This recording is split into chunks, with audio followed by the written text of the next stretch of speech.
하나님 아버지 감사합니다. 8월의 마지막 주일을 맞이하고 저희들이 무더웠던 여름과 씨름하던 이제 삶에서 또 지난 한 주간 동안에는 가을이 가까이 왔다라는 그런 느낌 속에서 주여 저희들이 기다리면 잠시 후에는 이런 변화가 있다는 사실을 다시 한번 경험하고 주여 오늘 눅눅한 마음으로 주님 앞에 예배드리는 저희들에게 하나님 말씀하셔서 이 가을을 어떻게 살아야 할지 주여 다짐하고 깨닫고 결단하는 종들이 되게 하여 주옵소서. 하나님 아버지, 여전히 삶의 무게가 무거워서 힘들고 어려운 하나님의 백성들이 오늘도 주님의 위로를 찾아서 이곳에 모였습니다. 무거운 어깨를 주님께서 가볍게 하시고 삶의 짐을 주님께서 대신 져 주시고 주님께서 연약한 우리를 만져주심으로 예배를 통하여 주님을 만난 이후에 새 힘을 얻는 귀한 은혜가 있게 해 주옵소서. 육신의 질병과 씨름하는 이들을 치료하셔서 말씀 중에 깨끗해지는 은혜가 있게 하여 주옵시고 근심, 걱정도 그리고 우리의 삶의 허물의 죄도 주님께서 씻으셔서 온전케 만들어 주시옵소서. 미련한 종의 주의 말씀을 대언합니다. 말씀을 말씀되게 하는 그런 하나님의 말씀의 통로가 되게 해 주옵소서. 예수님 이름으로 감사하며 기도드렸습니다. 아멘. 좌우에 계신 분들에게 격려하겠습니다. 하나님은 오늘도 살아서 우리 가운데 역사하십니다. 역사하시죠. 네. 오늘은 그 주보지에 종이를 한 장씩 넣어드렸습니다. 뭐 간단하게 그 대지를 기록했습니다만은 혹 필요할까 해서 그전에도 몇 번 시도했고 또 어떤 교회에서 이렇게 해서 좋다고 그래서 저희가 해보는데 반응이 뭐 별무 시원찮아서 안 하려다가 오늘은 조금 중요한 내용이고 또 여러분들이 잘 아는 내용이어서 지나치지 않도록 성경 구절과 함께 올려드렸습니다. 필요하게 여겨지면 저희가 계속 발행을 하겠습니다. 저에게는 좀 부담스러운 작업이긴 해요. 여러분들에게도 별 의미 없으면 할 일이 없죠. 어떤 교회 가니까 이 교회는 여기에 이제 30 구멍을 뚫어서 그걸 이렇게 바인더에다가 계속 메모했던 그 간단한 개요를 이렇게 잘 꽂아 놓더라고요. 그런 필요를 많이 느낀다면 저희가 그렇게 해볼 생각으로 했습니다. 편하게 여러분들이 거기다 메모도 하시고 한번 그래 보시기를 바랍니다. 다가오는 목요일 날은 무슨 날인지 아십니까? 다가오는 목요일이 무슨 날인지 9월 1일입니다. 9월 1일. 9월 1일입니다. 제가 왜 그런 말을 물었는가 하면 제게는 9월 1일만 되면 9월 1일이 가까이 오면 많이 부담스러워요. 9월, 10월 두 달 동안은 마음속에 큰 짐을 지는 것처럼 부담스럽습니다. 왜냐하면 저희 교회가 오래전부터 이 두 달간은 마치 1년 농사 추수하듯이 전도하는 그런 달로 저희가 정해놓고 교회가 애를 쓰고는 있습니다만은 근데 솔직한 말씀을 드리면 평소보다는 나은데 그런데 그렇게 수확이 좋은 게 아니에요. 제가 어렸을 때 저희가 이제 벼를 수확하고 보리를 수확하고 밀을 수확하는 시골 농사꾼의 아들로 이렇게 이제 그 타작마당에 나가면 저희 아버지 표정을 잃게 돼 있어요. 근데 예를 들어서 평수가 똑같다고 해서 똑같은 소출이 일어나는 게 아니고 차이가 굉장히 많습니다. 어떤 때는 머리를 흔들흔들 하면서 왜 이거밖에 안 나오지? 그럴 때는 어린 제 마음도 마음이 무겁더라고요. 우리 1년 농사가 잘 안 된 모양인데 참 어떡하지? 이런 자식된 마음이 늘 있더라고요. 그런데 목회를 하고부터는 목회의 수확이 여러분들의 영적인 수확이 별무 신통치 않으면 굉장히 마음에 부담이 돼요. 우리가 열매라고 말할 땐 두 가지가 크게 있다 그러잖아요. 하나는 성숙이라는 열매, 또 다른 하나는 전도라는 열매.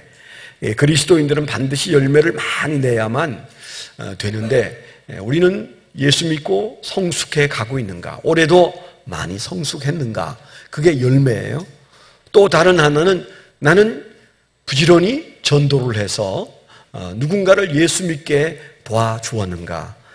생명을 구원했는가? 이게 또 다른 하나의 중요한 열매입니다. 그래서 오늘은 이제 저희가 오후 2시에는 침례식을, 합동 침례식을 합니다. 매월 첫째 주에 교회에서 침례식을 했는데 좀 그렇게 열심을 내지 않는 것 같아서 또 겨울에는 겨울이라고 못하고 여름이면 가을이면 가을이라고 또 안 하고 그래서 이번에 합동 침례식을 합니다. 28분이 침례를 받게 되었고요. 그리고 1월부터 6월 사이에 저희가 침례를 주었는데 지금 통계를 보니까 겨우 4분 받으셨어요. 그래서 32분이 침례를 받습니다. 물론 이제 올 가을에 또 침례를 여러분들이 계속 받으면 침례 받는 분들이 좀 불어나겠지만은 통상 저희 교회가 최근에는 한 45명 정도 침례를 받아왔습니다. 작년 올해 침례 받는 숫자가 조금 줄었다는 그런 생각이에요. 그래서 올 가을을 앞에 두고 오늘 침례를 받는 족복된 날에 저희가 좀 무거운 주제인 이 전도에 대한 설교를 좀 하려고 합니다. 우리나라에 대체적으로 전체 교단들이 전도가 잘 안 된다고 합니다. 그래서 최근에 어떤 보도를 보니까 개신교 안에서만도 한 해에 약 15만 명에서 20만 명 정도가 줄어든다고 그래요. 기독교인 숫자가 20만 명 줄면 10년이면 눈에 확 띄도록 많은 숫자 200만 명이 되는 거죠. 그거 한 몇십 년만 가면 기독교 인구가 지금부터 한 50년 정도 전의 상태로 돌아갈 것이다. 이제 그런 걱정을 하고 특별히 청소년과 어린이 세대, 그러니까 그 초등학교 다니는 아이들의 세대는 벌써 교회 다니는 인원이 확 줄어서 어떤 보도는 8%라고 하고 어떤 보도는 뭐 5%라고 보도하기도 하고 심지어는 어떤 보도에는 지금 현재 초등학생 중에 예수 믿는 인구는 3%다 그렇게 말하는 그런 보도도 있습니다. 뭐 정확한 게 뭔지 잘 모르지만 여튼 현격하게 차세대로 갈수록 예수 믿는 인구가 줄어들어서 심지어는 우리 한국의 기독교 인구, 예수 믿는 분들의 자녀들의 반 정도는 예수 안 믿는다. 그렇게 말하고 있습니다. 그래서 유년주일학교가 없는 교회가 굉장히 많아서 제가 언제 한 말씀 드렸죠. 통합적 장로교회에서는 무려 60% 이쪽 저쪽이라고 그래요. 주일학교가 없는 교회. 뭐 그렇게 생각하면 우리 교회는 다행인지 감사한지 모르겠어요. 주일학교도 좀 부흥되고 있고 또 작년도 조금씩이지만 부흥되고 있고 그래서 성장하는 교회 지난 31년 동안 언제나 조금씩은 성장하고 있어서 감사하기는 합니다. 그러나 우리가 좀 진지하게 한국 교회를 생각하고 그리고 우리 교회와 우리 자신을 돌아보면서 이게 뭘 의미하는지를 좀 고민을 해야 돼요. 그냥 교회가 숫자가 많아져서 부흥하는 것을 얘기하는 게 아닙니다. 중요한 것은 하나님을 모르고 죽으면 지옥 갈 사람들이 1년에 몇 사람씩 예수를 믿고 천국을 가게 되는가. 이제 이 내용은 굉장히 심각하고 중요한 내용이잖아요. 그런 측면에서 저희는 침례식을 굉장히 중요하게 여깁니다. 그 침례식이 바로 그 해 영적인 농사나 마찬가지입니다. 제가 이번에 침례 받는 분들 이렇게 보니까 올해 들어와서 침례를 주지 못하는 기관들이 덜어 있어요. 초등부에도 몇 명의 어린이가 침례를 받는데 그 중에 한 어린이만 예수 안 믿는 불신자 가정에서 나와서 침례를 받아요. 나머지는 다 우리 교인들의 자제분들이세요. 중등부는 한 명도 아직 침례를 못 주고 있습니다. 1년 농사가 꽝이에요. 그러니까 다 예수 믿는 우리 자녀들이, 중학교에 있는 자녀들이 전도 안 했다는 말입니다. 그리고 예수 믿는 여러분들의 자녀 중에 반은 교회 안 나옵니다. 우리 교회도 반은 교회 안 나와요. 교회 안 나오는 게 자유일까요? 자유 아닙니다. 어떤 분이 저한테 그런 얘기 한 적이 있어요. 아들이 종교는 자유하는데 왜 귀찮게 해요? 그랬대요. 그 종교가 자유라는 헌법은 믿을 자유를 말하는 거죠. 예수 안에서 성경이 말하는 자유는 그거 없어요. 안 믿을 자유가 없어요. 예수쟁이 자녀는 다리 몽댕이를 부러뜨려서라도 예수 믿게 해야 합니다. 근데 다리를 부러뜨려서 예수 믿느냐? 그건 아니거든. 그러니까 다리를 부러뜨릴 수가 없어요. 그래봐야 소용없는 짓이니까. 이 혀를 깨물 일이 아니겠습니까? 믿음 좋은 여러분들의 자녀가 반은 교회를 출입을 안 해요. 그리고도 예수 믿는데. 나 예수 믿어요. 그러면서 교회 안 나와요. 학생부 안 나와. 고등부, 이번에 한 명 침례를 받는데 엄마가 우리 교회 집사예요. 그러면 고등부도 불신자 전도를 한 명도 침례 받을 수 있도록 못했다. 이제 그런 얘기가 되는 거죠. 그 다음에 청년부도 몇 분이 침례를 받는데 그 청년부에 침례 받는 세 분 중에 한 분이 불신자 가정에서 침례 받게 되었어요. 나머지는 다 믿음이 있는 분들의 자제분입니다. 자, 우리가 이런 상황. 여러분 오해하지 마세요. 목사님이 욕심을 많이 부리는 거예요. 교인들이 많아가지고 앉을 자리도 없으면서 뭘 어쩌라는 거야. 그래서 우리 교회를 넓히거나 빨리 개척을 내보내고 자리를 좀 비우거나 그래야 된다는 생각을 많이 해요. 개척 왜 안 따라가요? 한 100명씩 따라가면 개척교회가 좀 힘을 내서 할 텐데 겨우 몇십 명 따라가거든요. 갔다가도 1년 마치고 빨리 돌아와요. 네, 힘들긴 힘들죠. 그래서 사실 저희 교회가 좀 이렇게 허트 보려고 애를 쓰는데 교회도 한 8개 정도 개척을 해서 교인들을 내보내고 어제 결혼식에도 가니까 다른 개척한 우리 교회 교인들이 장로님들이랑 많이 오셨어요. 너무 반가웠어요.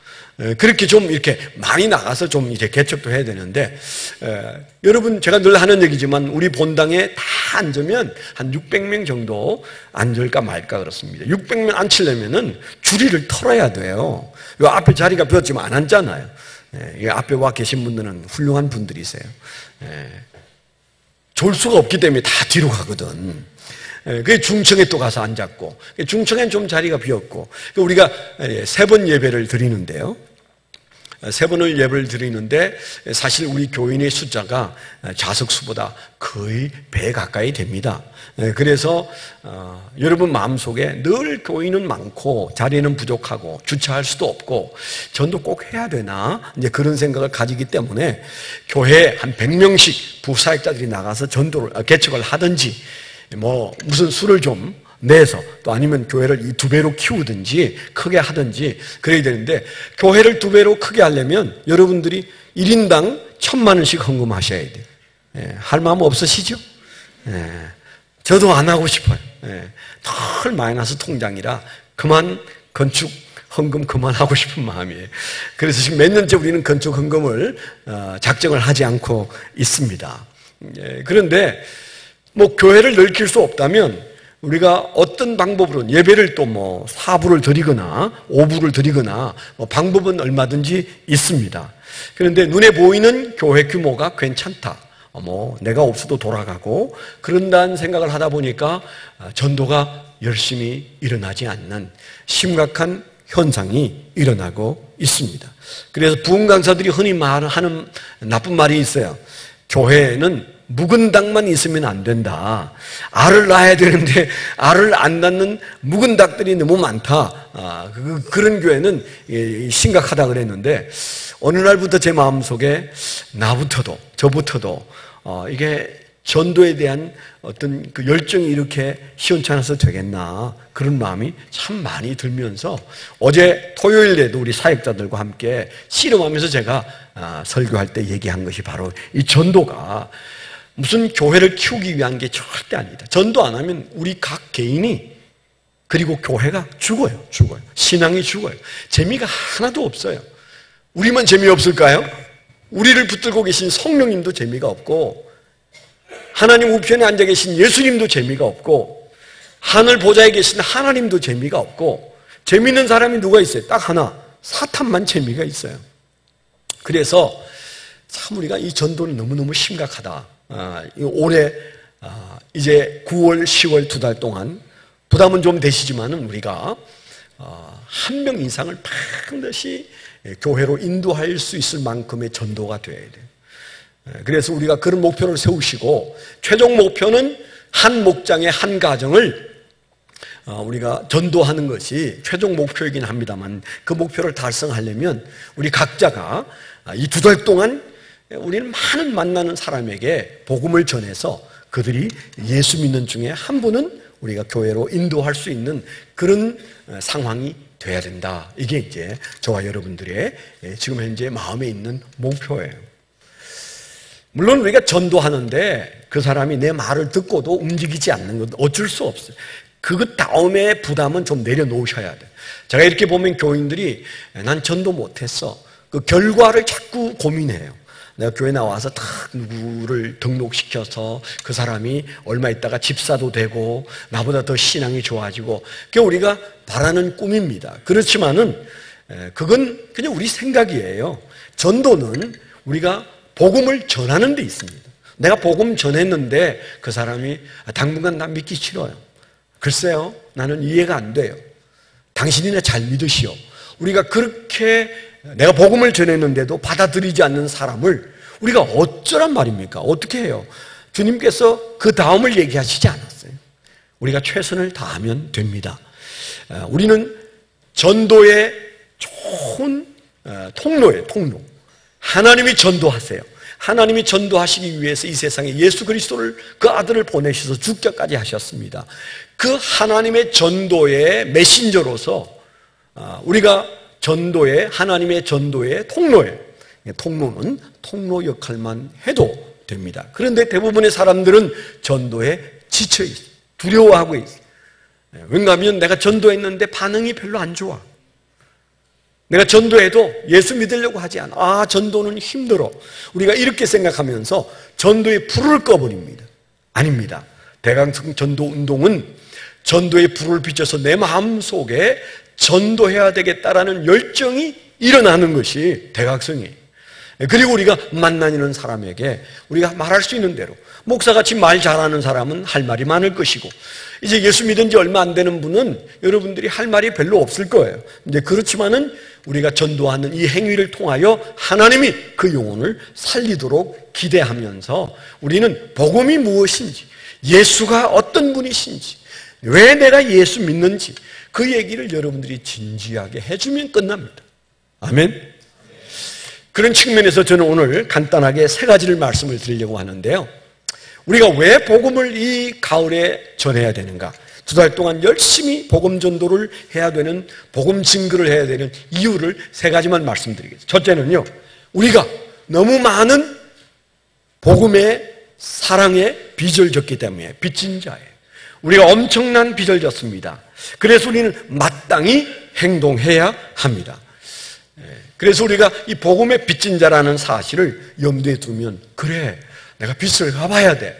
내가 엄청난 빚을 지고 있어. 그 빚을 갚아야 된다. 그런 마음이 우리 마음속에 일어나거든요. 그게 전도의 기본적인 자세입니다. 에베소서 2장 1절로 10절에 보면 거기에 이런 아주 대단한 말씀이 있어요.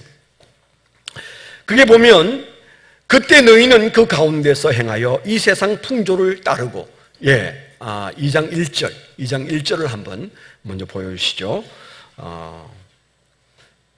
2장 1절. 1절만 한번 같이 한번 읽겠습니다. 시작. 그는 허물과 죄로 죽었던 너희를 살리셨도다. 아멘. 뭐라고 말해요?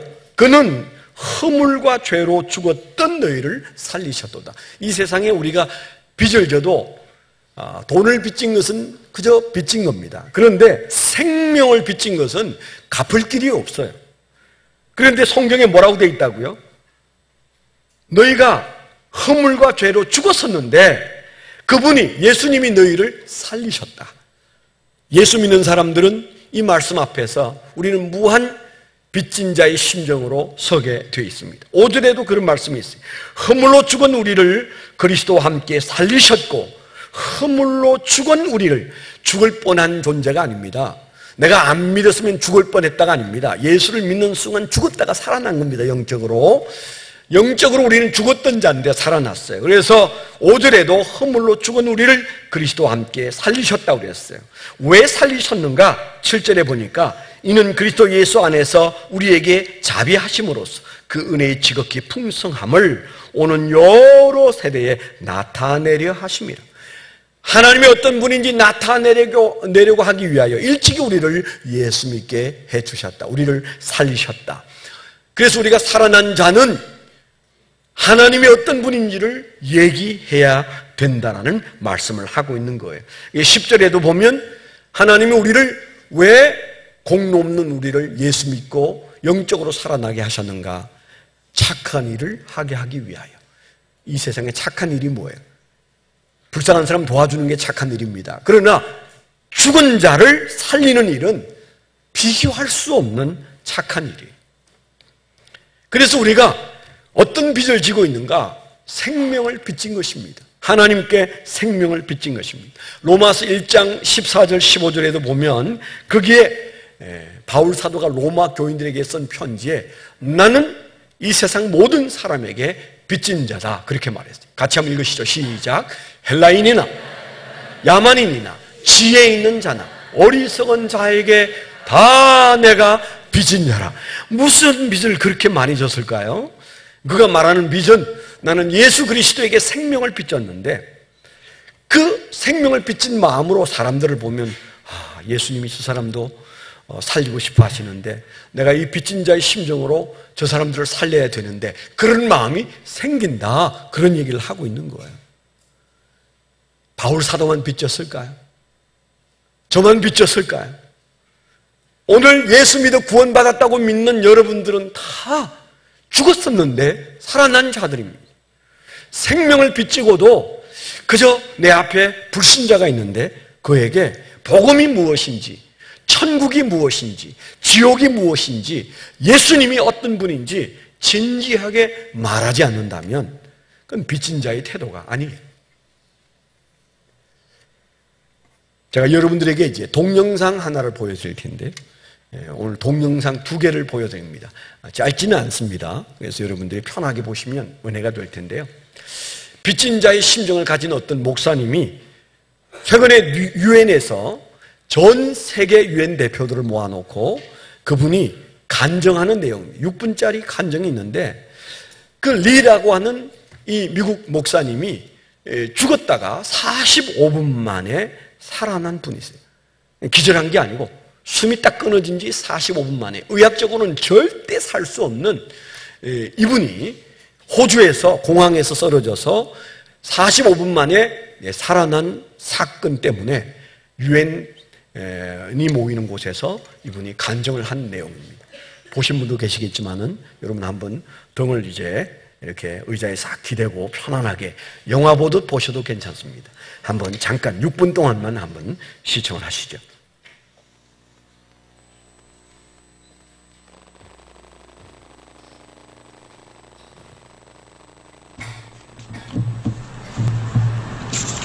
Your Excellency, Mr. Sam Kousia, President of the General Assembly, Your Excellency, Mr. Ban Ki-moon, Secretary General of the United Nations, Your Excellency, Nasir Abdulaziz Al Nasser, High Representative for the Alliance of Civilization, Excellencies, ladies and gentlemen, I want to thank the President of this General Assembly, the Secretary General of the United Nations, and the High Representative for the Alliance of Civilization for your leadership in convening this high-level thematic debate on a very important agenda item. Thank you. You are looking at a miracle. By all medical expertise, I'm not supposed to be alive. On November 12, 2003, I fell dead of a massive heart attack in the airport in Sydney, Australia. I was clinically dead 45 minutes. They administered CPR, resuscitation, and they gave me 10 electric shock treatments to my heart. In the United States, they give 3 shock treatments and they stop. In Australia, they give 4 shock treatments and they stop. They gave me 10 electric shock treatments to my heart. The blood had coagulated already in my hands and my arms, in my feet and my legs. There was absolutely no hope for me at all. I was just a corpse. They took my body and put it on a stretcher and carried it to an ambulance. And the paperwork had been finished, and it was DOA, dead on arrival at the hospital. But in the ambulance, on the way to the hospital, when all that medical science knew to do, and with all that was at their disposal to administer, it did not work. But in the ambulance, just a corpse lying on that stretcher, Jesus stepped on board that ambulance, and my heart began to beat, and the breath came back. The driver was startled. The paramedic was startled. He told me later, he said, I have never seen anyone recover from what has happened to you. This all happened November 12th, 2003. After several weeks in Australia, I returned to the United States to my home by myself because I was totally healed. In 2004, I went to a hospital in Jackson, Tennessee for just a major checkup, and they gave me a complete blood lipid profile: triglycerides, LDLs, HDLs, cholesterol, etc. In a couple of weeks, I went back for the results, and when I walked in, the doctor looked at me and he said, your results are absolutely excellent. He said, but Reverend, we now can check the DNA in a person's body. We decided to check your DNA. He said, when we check your DNA, he said, when God raised you miraculously from the dead, he removed the APOE genetic marker for heart disease out of every cell in your body. He said, that is impossible. It's impossible. He said, only God could do such a thing. He said, when God healed you and raised you up, he totally, miraculously healed you. So I am grateful today to be alive because we know, having been clinically dead for 45 minutes with no breath and no heartbeat, I asked the paramedic later, I said, Nigel, what happened when you shocked my heart? He said, it would beat 3 or 4 times and it would stop.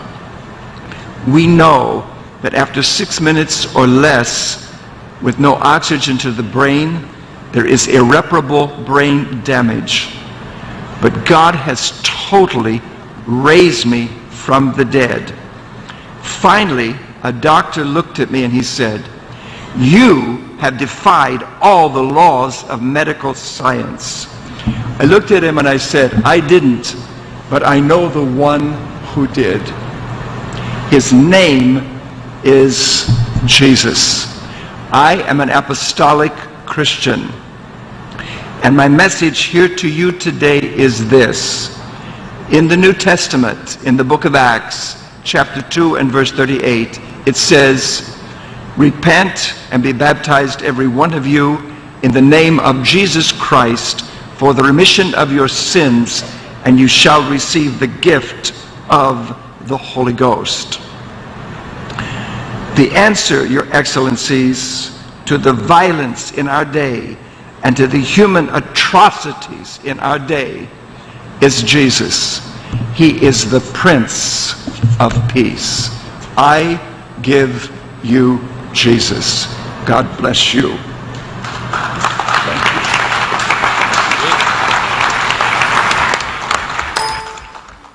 네, 하나님은 오늘도 살아서 역사하십니다. 저분이 살아난 것도 대단하지만은, 그러나 더 대단한 것은 유엔에 와서 하나님이 어떤 분이시고 예수님이 어떤 분인지 빚진 자의 심정으로 그가 말하고자 하는 저 열정과 저 간절함을 우리가 보게 되는데, 우리 모든 그리스도인들의 마음속에 나는 내 영혼이 예수 그리스도에 의하여 살아났으므로, 죽었다가 살아났으므로 나도 저 간증을 해야 된다. 그런 복음의 열정이 저와 여러분 안에 일어나게 되기를 축원합니다. 두 번째, 우리가 이 9월, 10월 두 달 동안, 아니 생애 내내 복음 연구에 열심을 내야 되는 이유가 있습니다. 우리가 우리의 신분이 보냄 받은 자이기 때문에 사명을 감당해야 합니다. 요한복음 20장 21절에 보면 예수님께서 부활하셨을 때 예수님께서 제 아들이 떨고 있는 그곳에 나타나셔서 주님께서 숨을 내쉬면서 너희에게 평안이 있기를 원한다, 평안이 있을지어다, 그렇게 말씀하시고 하신 예수님의 말씀이 어떤 말씀이에요? 내가 너희를 보낸다 라고 하는 말씀하셨어요. 같이 한번 읽겠습니다. 요한복음 20장 21절 시작. 예수께서 또 이러시되 너희에게 평강이 있을지어다. 아버지께서 나를 보내신 것 같이 나도 너희를 보내노라. 아멘. 예수님께서 하신, 부활하고 처음 만나는 그들에게 하신 아주 중요한 말씀, 첫 번째는 평강이 있으라 그렇게 말씀하시고, 또 다른 말씀은 성령을 받으라 그렇게 말씀하시고, 또 한마디 말씀은 아버지가 나를, 이 세상에 나를 보낸 것처럼 나도 너희를 보낸다, 파송한다, 그런 말씀을 하셨어요. 무슨 말일까요? 예수 믿는 우리가 예수를 잘 믿으려면 가져야 되는 중요한 마음 자세가 있는 게 뭔가 하면 내 신분에 대한 자각이 분명해야 됩니다. 자기 정체성이 분명해야 돼요. 그냥 열심히 교회 생활을 한다고 신앙이 자라는 게 아니에요. 우리 신앙이 무너지지 않고 튼튼히 채곡채곡 벽돌을 쌓듯이 잘 쌓아지기 위해서는 내가 예수를 믿은 다음에 어떤 존재가 됐는가를 꼭 기억해야 됩니다. 그래서 성경엔 포처에서 우리가 예수 그리스도를 주와 구주로 영접하면 하나님의 자녀가 되고 예수 그리스도의 신부가 되고 성령님을 모신 성령의 성전이 되고, 그리고 예수 그리스도께서 부활하신 다음에 우리에게 하신 말씀이 내가 너희를 보낸다 그렇게 말씀하셨어요. 이 보낸다는 말은 그냥 가라, 그런 가라가 아니에요. 예수님께서 보낸다는 말씀은 파송한다는 말씀이고, 파송한다는 말씀은 대사로 보낸다는 말이에요. 예수님이, 하늘나라 주인이신 예수님이 하늘나라 대사로, 하나님 나라의 대사로 우리를 보낸다는 말씀을 지금 하고 계시는 거예요. 예수님이 부활하셨을 때 그 말씀을 하시고, 예수님이 승천하실 때도 그 말씀을 하셨어요. 승천하실 때 예수님께서 지상 명령으로 주신 그 명령이 뭐였어요? 하늘과 땅의 권세를 내게 주셨으니 그러므로 너희는 가서, 그러므로 너희는 가라 그러셨어요. 그러므로 너희는 가서, 그러므로 너희는 가서. 이게 간단한 말이잖아요. 그냥 보낸다는 뜻이 아니고 대사로 보내니까 가라. 가서 모든 민족을 제대로 삼아 아버지와 아들과 성령의 이름으로 침례를 주고 내가 분부한 모든 것을 가르쳐 지키게 하라. 그리고 하신 축복의 말씀이 볼지어다 내가 그렇게 살 때 세상 끝날까지 너희와 하늘과 땅의 권세를 가지고 너희와 함께 하리라. 세상 끝날까지 우리와 항상 함께 하겠다. 그렇게 말씀하셨어요. 리빙스톤이 이 말씀을 붙잡고 아프리카 식인종들에게 갔다고 그러지 않았겠어요? 케임브리지 대학을 나오고 남들은 다 출세하려고 발버둥 치고 있을 때 그는 모든 것을 정리하고 아프리카로 간다고 했을 때 수많은 사람들이 말리고 놀랐습니다. 그가 뭐라고 그랬어요? 마태복음 28장 18절로 20절은 하나님이 우리에게도 주신 명령이지만 내게 주신 명령이다. 나는 이 명령 앞에 출세해서 정치가가 되고 출세해서 많은 돈을 벌고 출세해서 명예를 누리는 것이 다 시시하게 보인다. 나는 가장 귀한 것을 찾아서 간다. 그래서 그가 식인종들이 있는 아프리카에 가서 그곳에서 살다가 선교 생활을 하다가 그가 죽었습니다. 그랬을 때 영국의 함선이 와서 그의 시신을 가져가려고 했을 때 아프리카 식인종들이 그의 시체를 내어주지 않아서 아주 힘들었다는 얘기 들어보셨잖아요.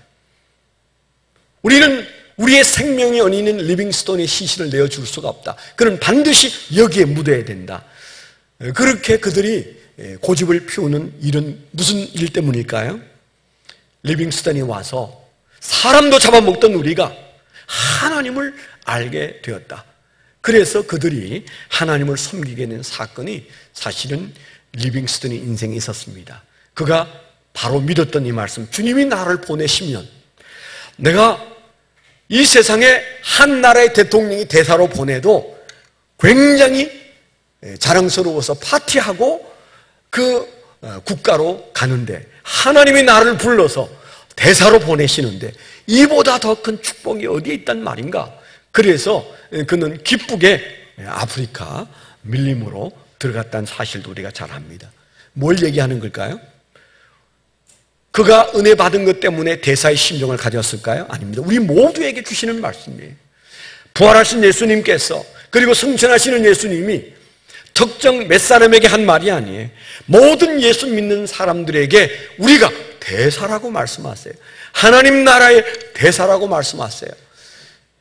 이 세상에 내일이면 나가서 살아야 되는 모든 직장과 사업장에 여러분의 또 학교에서 사는 모든 구석구석에서 만나지는 그분들에 대하여 우리가 그리스도의 대사요 하나님 나라의 대사예요. 어깨를 딱 펴고 내 뒤에 하나님 나라가 버티고 있다는 사실을 믿고 가셔야 합니다. 우리가 잘 아는 대로 어떤 나라이든 대한민국이 보낸 대사가 있는 관저나 대사관은 그 나라 땅이 아니고 대한민국 땅이라고 그러잖아요. 누군가가 그 대사관에 총질을 하면 그건 대한민국을 향해서 총질한 것이기 때문에 그 나라 대통령도 사과를 해야 합니다. 우리가 하나님 나라의 대사예요. 하나님이 우리 뒤에 계시고 하나님의 권세가 우리와 함께 계세요. 그 권세를 좀 누려야 되지 않겠어요? 어디에서? 안방에서 누릴 수가 없어요. 우리가 대사의 심정을 가지고 이것을 우리가 사명으로 느낄 때 하나님께서는 내게 이 사명을 주셨구나. 복음 증거의 사명을 주셨구나. 내가 보냄받은 자이구나. 그런 믿음이 우리 안에 분명하게 자리 잡게 되었을 때 우리는 누구를 만나도 제일 먼저 가시는 관심이 저 사람이 적인가 아군인가 묻기 전에 저 사람이 예수 믿는 사람인가 예수 안 믿는 사람인가, 저 사람이 예수 안 믿었으면 좋겠다, 내가 복음을 전할 수 있는 기회가 주어졌으면 좋겠다. 이게 아주 레디컬한 성도의 자세예요. 여러분 무슨 생각으로 사람을 만나고 대면하는지 여러분 자신을 한번 살펴보세요.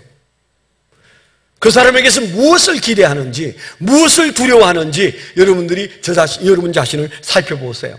거기에 우리가 이 미션 마인드, 복음 전도의 마음이 있는 거예요. 우리는 대사입니다. 아멘. 예수 그리스도의 대사입니다. 대사로 가는 사람이 나 죽으러 가니까 설포해 주시오, 그런 사람은 없어요. 아무리 오지여도 대사로 대통령이 임명하면 모든 사람들을 불러서 파티하고 그리고 축배를 들고 그리고 이제 그 나라에 가서 대사의 업무를 시작합니다. 우리나라에 최근에 북한 대사관의 직원 한 사람이 한국으로 망명을 하긴 했습니다. 그 나라가 너무 창피하고 너무 고통스러우니까 이제 남한에 가야 되겠다. 그래서 그가 우리나라에 왔습니다마는 모든 대사는 그 대사라는 뒤에 그 나라의 대통령의 권한이, 대통령의 힘이, 그 국가의 힘이 뒤에 함께 해주고 있습니다. 우리가 하나님의 힘이 함께 하기를 원한다면 우리 마음속에 대사라는 사실을 자각해야 돼. 아, 나는 대사지. 하늘과 땅의 권세를 가진 예수님이 나와 함께 하시는 대사구나. 가라고 하신 거기에 내가 서 있어야 되겠다. 그래서 우리가 복음을 증거하고 제자 삼고 그리고 예수 믿게 된 사람이 침례받는 일이 우리 인생에서 일어나야 되겠다. 우리가 이런 소망을 가져야 돼요. 여러분 살아오시는 동안 몇 사람에게 전도했으며 몇 사람이 예수 믿었으며 그 예수 믿은 사람 중에 몇 사람이 침례를 받았는지 여러분 바로 그게 우리가 영적인 훈장이에요. 지금은 여러분들이 그것이 귀찮은 일로 여겨질지 몰라도 아닙니다. 우리가 하나님 앞에 섰을 때 가장 후회하는 것 중에 하나가 왜 내 앞에 있는 그 불신자를 그냥 두었을까? 왜 그에게 내가 용기 있게 말하지 못했을까? 하나님은 우리가 전도해서 다 예수를 믿는다고 말씀하시지 않았어요. 그러나 우리가 전도했는데 그가 믿고 안 믿고는 그 사람의 문제고 우리가 전도를 했는가 안 됐는가가 중요하고 그리고 우리가 전도를 해서 그 사람이 예수를 믿었는가가 중요하고 그 사람이 예수 믿고 침례를 받았는가가 중요해요. 제가 미국의 어떤 교회를 탐방했더니 그 교회는요 하필 간날에 오후 시간에 침례를 하더라고요. 교회 본당에서 침례교가 아닙니다. 빈야드 교회라는 유명한 교회인데 침례를 하는데 큰 수조를 이렇게 바퀴가 달린 수조를 밀고 와서 여기에 가운데 딱 놓고 그리고 침례식을 하는데 놀라운 광경이 목사님은 여기 계단에 앉아서 반바지 입고 구경하고 있어. 이렇게 참 자유롭게 편하게 여기 앉아서 턱을 괴고 앉아서 구경을 하고 있더라고요. 누가 침례를 주나? 부목사님이 주나? 그랬더니 아니고 전도한 교인이 같이 들어가서 침례를 주더라고요. 그러니까 훈련이 안 돼서 뭐 물도 먹고 뭐 야단인데 깔깔거리면서 얼마나 행복하게 침례식을 하는지 어떤 목사님 보고 저거 이단 아니야. 어떻게 목사가 아닌 사람이 침례를 준대. 그런데 제 마음속에는 예쁘게만 하고만 보기만 좋구만. 내가 돌아가서 저런 침례를 할 수 있을까? 하고 싶다. 목사가 침례 안 주면 여러분들이 침례를 주면 더 기쁠 거 아니에요. 그래서 전도한 사람이 침례 주는. 그래서 이제 오늘은 저희가 전도한 사람이나 혹은 그 목장의 목자 목녀가 침례 받는 분들의 세독식을 해요. 예수님이 최후의 만찬 때 발을 씻겨준 것처럼 세독식을 할 겁니다. 그리고 혹시 어린이나 또 여러분들이 가르치고 있는 학생이 침례를 받으면 선생님이나 부모가 함께 같이 세독식을 하면 더 좋을 거란 생각도 들어요. 우리가 두 번째 중요하게 여기는 것은 복음 증거는 누가 하느냐? 사명자가 하는데 보냄받은 자가 하는 것이고 반드시 보냄받은 자는 그 사명을 감당해야 돼. 우리가 보냄받은 대사인데 우리가 먹고 사는 일에 취해 있다면 우리가 하고 싶은 일만 하고 있다면 그것은 직무태만이에요. 심각한 겁니다. 주님이 얼마나 가슴 아파하고 답답해 하시겠습니까? 우리가 바로 하늘나라 하나님 나라의 대사임을 믿게 되기를 축원합니다. 우리가 보냄받은 자예요. 이거 해야 돼요. 이게 가장 중요한 일이에요. 다른 어떤 일보다도 복음을 전하는 일보다 더 가치 있는 일은 세상에 존재하지 않습니다. 우리가 아무리 많은 일, 선한 일을 많이 해도 이보다 선할 수는 없는 거예요. 배가 고픈 사람에게 빵을 주는 거 좋아요. 급한 대로 빵을 줘야 되겠지. 그러나 그 죽은 사람을 일으켜 살리는 일보다 귀하겠습니까? 복음이 어두워지면 뭔가 세상에 보기 좋은 일, 그저 불쌍한 사람 약간 도와주는 일, 이걸 교회가 해야 된다고 생각해요. 천만의 말씀이에요. 지금 사람이 물에 빠져서 죽어가고 있는데 그들을 건지는 일보다도 더 중요한 일이 뭐 있겠어요? 교회는 그 일만 해도 우리는 그 일을 다 하지 못한 채 천국에 갈 거예요. 우리 각자가 그렇고 교회가 그렇습니다. 에너지를 소모하지 마세요. 교회가 가장 심혈을 기울여야 되는 에너지는 영혼 구원입니다. 바로 그 일을 위해서 우리가 대사로 부름받아서 보냄받았습니다. 이 사명 감당하게 되기를 축원합니다. 세 번째 우리가 함께 생각해야 되는 복음 증거, 우리가 이 9월, 10월 두 달 동안 힘쓰고 애써야 되는 세 번째 이유는 뭡니까? 시간을 다투는 생명 구조대원이기 때문에 그렇습니다. 우리가 누구냐? 우리가 빚진 자다. 우리가 누구냐? 우리가 보냄받은 대사다. 세 번째, 우리가 누구냐? 우리는 생명을 현장에서 구원하는 구조대다. 우리가 생명을 구원하는 구조대라는 사실을 여러분 기억하셔야 돼요. 디모데후서 4장 1절로 5절에 보면 이런 말씀이 있어요. 하나님 앞과 살아있는 자와 죽은 자를 심판하실 그리스도 예수 앞에서, 하나님과 예수 앞에서 그가 나타나실 것과 그의 나라를 두고, 예수님이 나타나실 것과 그 하나님 나라를 두고 내가 엄히 명하노니, 엄격하게 내가 명령한다. 그렇게 바울 사도가 선포하고 있습니다. 엄히 명하노니, 명령입니다. 무슨 명령이에요? 2절에 너는 말씀을 전파하라. 때를 얻든지 못 얻든지, 상황이 좋든지 안 좋든지, 그 사람이 잘 받아들이든지 받아들이지 않든지 우리가 생각하는 계산대로 하지 말고 때를 얻든지 못 얻든지 항상 복음을 전하기 위하여 힘써라. 그렇게 말씀하셨어요. 범사에 오래 참음으로 가르침으로 경책하며 경계하며 권하라. 때가 이르리니 사람이 바른 교훈을 받지 아니하며 귀가 가려워서 자기의 사욕을 따라 스승을 많이 두고 또 그 귀를 진리에서 돌이켜 허탄한 이야기를 따르리라. 말세시 말에 일어날 일을 얘기했습니다. 사람이 바른 교훈을 받지 않고 귀가 가려워서 욕심에 이끌리고, 그리고 그 귀로 진리를 돌이켜서 허탄한 이야기를 쫓아다니는 현상들을 보십시오. 그런 때 5절에 그러나 너는 모든 일에 신중하여 고난을 받으며 전도자의 일을 다하여 내 직무를 다하라. 내 직무를 다하라 그랬어요. 엄히 명하노니 내 직무를 다하라. 예수 믿는 저와 여러분들에게 하나님이 오늘 이 시간에 하신 말씀이에요. 엄히 명하노니 내 직무를 다하라. 우리 직무가 뭐예요? 하나님 주신 직무가 뭐예요? 때를 얻든지 못 얻든지 내 앞에 나타나는 어떤 사람이든 그에게 예수가 어떤 분인지, 내가 왜 예수를 믿는지, 예수를 믿으면 어떤 일이 벌어지는지 얘기해야 될 줄 믿습니다. 이 사명을 내려놓고 살면 우리는 하나님 앞에 섰을 때 후회할 거예요. 틀림없이 후회할 거예요. 왜냐하면 그게 바로 생명을 살리는 중요한 일이기 때문에 그렇습니다. 로마서 9장 1절로 3절에도 보면 바울 사도가 로마서에서 이렇게 말합니다. 내가 그리스도 안에서 참말을 하고 거짓말을 아니하노라. 나에게 큰 근심이 있는 것과 마음에 거치지 않는 고통이 있는 것을 내 양심이 성령 안에서 나와 더불어 증언하노니, 내 안에 지금 엄청난 고통이 자리 잡고 있다. 너무너무 고통스럽다. 날마다 고통스럽게 사는 문제가 있다. 내게 큰 근심이 있다. 여러분에게도 근심이 있으시죠?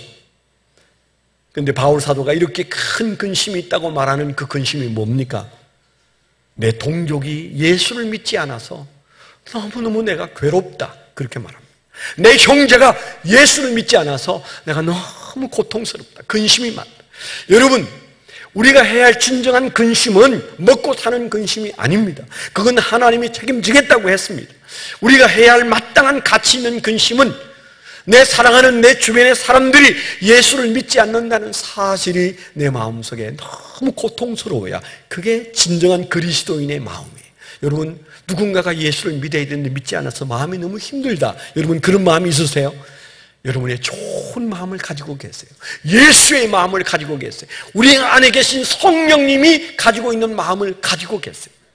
여러분 안에 내 앞에 내 사랑하는 사람들이 예수를 믿지 않고 저렇게 죽으면 지옥 갈 텐데, 오늘 저 사람이 만일에 사망하면 지옥 갈 텐데, 그런 걱정이 있습니까? 그런데 여러분 밥 잘 먹고 여러분들이 그저 아무 생각 없이 살고 계세요? 금식해야 합니다. 왜 내 마음에 불쌍한 마음이 일어나지 않지? 예수님은 죄지은 인간을 불쌍히 여겨서 이 세상에 오셔서 죽기까지 하셨는데, 그래서 내가 살았는데 나는 왜 예수님의 그런 마음이 없을까? 내 안에 왜 예수 마음이 없을까? 내 안에 왜 성령님의 마음이 없을까? 우리가 그것에 대해서 여러분 괴로워해야 돼요. 아멘? 좀 괴로워지십시오. 그래서 우리 마음속에 내가 이렇게 사는 거 아닌데 내가 해야 할 이 첫 번째 문제를 내려놓고 다른 것들을 붙잡고 있으면 주님이 나를 축복하시기 어려운데 우리가 이런 마음을 가지고 주님을 섬기게 되기를 축원합니다. 왜냐하면 그가 곧 죽을 것이기 때문에 그렇습니다. 그 생명이 곧 끝날 것이기 때문에 그렇습니다. 그 귀로 다시는 생명의 신호를 들을 수 없기 때문에 그렇습니다. 여러분, 세월호 사건이 지나간 지 벌써 3년이 지나갔는데 그런데 아직도 이 얘기가 매스컴에서 떠들고 우리 마음을 후벼파고 그렇습니다. 왜 그럴까요? 사람이 300여 명 죽었기 때문에 많이 죽어서 그럴까요? 아니에요. 올해만 해도 지진이나 이런저런 이유로 죽은 사람들이 몇만 명. 무슬림의 테러에 의해서도 많은 사람이 죽고 그리고 지진에 의해서도 계속 사람들이 죽어나갑니다. 사람이 많이 죽었기 때문은 아니에요. 고등학생들이 수학여행 가다가 죽어서 생때 같은 젊은이들이 죽었기 때문에 가슴 아파서 그럴까요? 뭐 그런 것도 있습니다. 근데 그것도 아니에요. 왜 잊어버리지 못합니까? 살 수 있었을 텐데 배가 조금씩 넘어져 가고 있는데 아무 일도 하지 못했기 때문에 그냥 그들은 우리가 보는 매스컴에서 보고 있는 사이에 몇 시간 만에 물속에 가라앉았기 때문에 이 원통한 것 때문에 다들 괴로워하는 거 아니에요? 도대체 해경은 어디 가고 119 구조대는 도대체 어디에 있었고 선장은 무엇을 했고 사람들은 도대체 그 주변을 맴돌면서 뭐 하다가 저 큰 배가 수시간 만에 바다에 떨어질 때까지 빠질 때까지 그냥 보고만 있다가 저 사람들을 죽였단 말인가?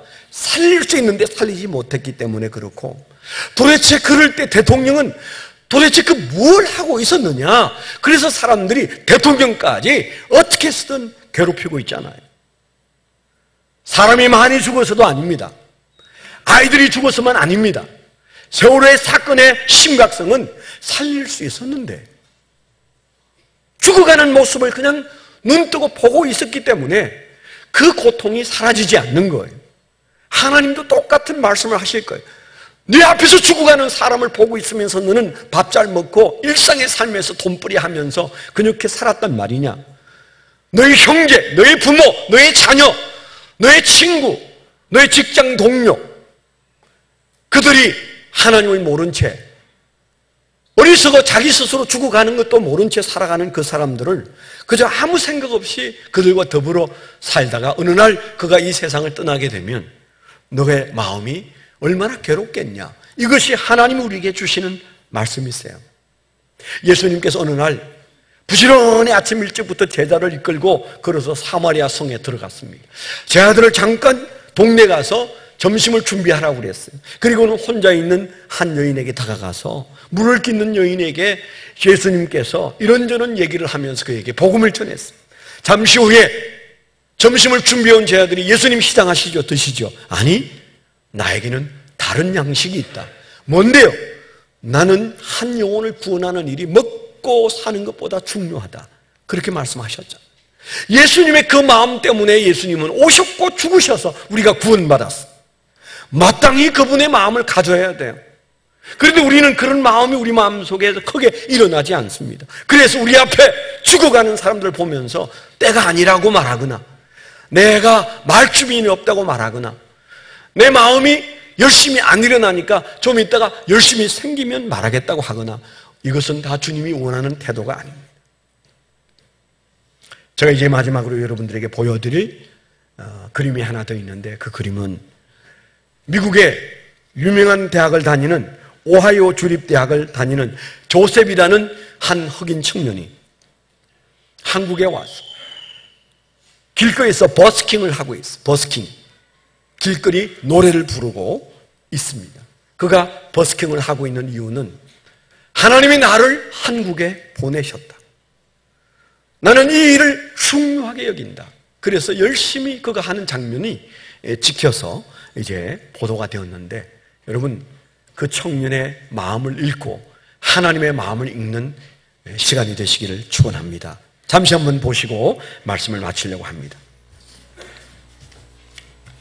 나는 주만 높이리 결코 내 맘 변치 않네.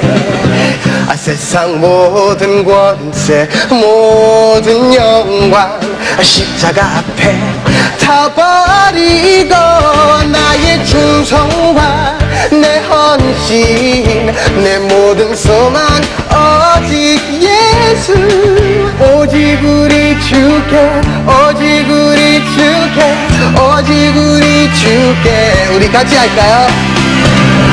오직 우리 주께 오직 우리 주께 오직 우리 주께 난 찬양하리. God bless you. God bless you. Thank you. 노래 잘 들었어요. 감사합니다. 형 불러도 돼요? 그래, 형. 아우. 감사합니다. 그래. 오랜만이다. 맞아요. 잘 지내셨어요? 잘 지냈지? 아멘. 노래 잘해. 감사합니다. 노래 한 번 더 해. 내가 노래 한 번. 없어, 배터리 없어. 지금 배터리 없어가지고. 날이 이게 뭐야?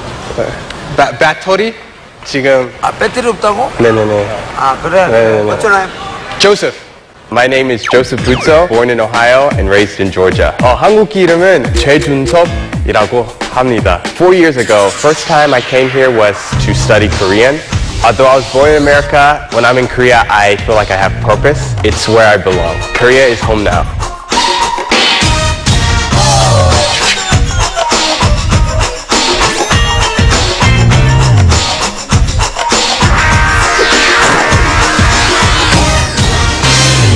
One of the reasons why I started to busk was to share the gospel through music, but also to challenge them to use the talents that God has given them to spread the gospel. 눈부신 햇살 저 하늘 넘어 내게 주어진 Here we go! 자. 내 안에 기쁨의 노래 멈출 수가 없네 주님의 사랑. 저는 한국에 작년에 이사했어요. 그때부터 좀 힘든 일이 많이 경험하고 있어요. 돈 좀 부족하게 되었고 외로웠고 지금도 힘든 일도 아직 있어요. 근데 어려움 가운데 진짜 하나님을 만났어요. 여기 있는 사람 중에도 지금 힘든 시간 있을 수도 있으니까 제가 말하고 싶은 말 있어요. 포기하지 마세요. 그것보다는 예수님 믿으세요. 진짜 많이 도와주실 거예요. 진짜 제가 경험했으니까 말하는 거예요. 예수님 진짜 살아 계시는 분이십니다. A lot of people are probably curious as to why I chose Korea to spread the gospel. But one thing is, as Christians, we're all supposed to spread the gospel. So I believe it wasn't me who decided to come and spread the gospel in Korea, but God chose Korea specifically for me. 찬양 진짜 은혜 많이 받으세요. 네, 감사합니다. 네네네, 축복합니다. 감사합니다. 저도요, 사랑해요.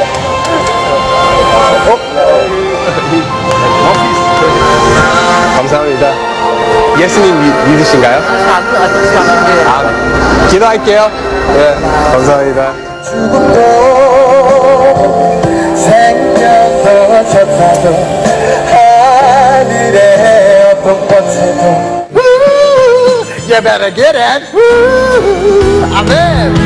부르신 곳에서 나는 예배하네. 어떤 상황에도 나는 예배하네. 아멘. 예배하네. 부르신 곳에서 나는 예배하네. 한국말을 유창하게 하시면서 하나님을 찬양하는 모습에 걸음이 멈춰질 수밖에 없었어요. 너무 잘 부르시고 국보를 하는 게 너무 좋은 것 같아요. 감격이었어요. 정말 다윗처럼 사람을 바라보는 게 아니라 하나님을 지금 바라보고 있구나. 이렇게 열정적으로 하는 분 처음 봤어요. 진짜. 저분처럼 하고 싶어요. 저는 아무 이유 없이 자유하고 기뻐하는 걸 보면서 아, 저렇게 기뻐할 수 있구나. 신앙이라는 건 좀 저런 모습 아닐까. 그러니까 내가 믿는 하나님 너도 믿었으면 좋겠고 내가 이렇게 기뻐하니까 너도 기뻐했으면 좋겠어. 이런 마음. 그래서 저 친구 볼 때마다 행복해요. 복음, it's the good news. And because it's good news, it's something I want to tell everybody. I want people to know the good news. 어떤 상황에도 나는 예배하네. 부르신 곳에서 아멘. 나는 예배하네. 주님. 어떤 상황에도 나는 예배하네. 주님께 영광을 돌립시다. 아멘. 축복합니다. 아멘. 네, 우리 한번 눈 감고 기도하겠습니다. 이제 9월, 10월 2달 동안은 저 청년처럼 우리가 길거리에 서서도 직장에서도 학교에서도 또 가정 안에서도 우리가 복음 증거를 해야 하는 주님께서 우리를 구원하셨기 때문에 빚진 자요, 보내셨기 때문에 사명자요, 그리고 우리가 할 수 있기 때문에 생명을 구원하는 구조대입니다. 이 사명 감당할 수 있게 해달라고 성령이여 함께 하셔서 능히 감당케 주옵소서. 우리가 한 30초만 통성으로 한번 기도하는 시간 갖도록 하겠습니다. 기도하겠습니다.